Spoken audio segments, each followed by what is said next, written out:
Okay, so on Storybird, you can create a class. So if you go to, you have to have an educator account. If you go to Studio, and then here's my class, so middle school English. You could change it if you had multiple classes, so you can just add a class right here.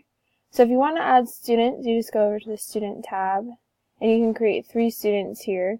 So let's just say I had student 1, student 2, student 3. And then I would just click this add students button, and then that would send a request to the students.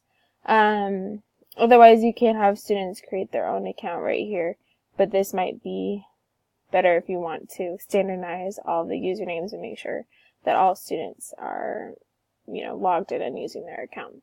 But that's how you do it. And then it will let you know when you click this add students button if the username is already taken, and then you can try another one, and then you can have your full roster on this page.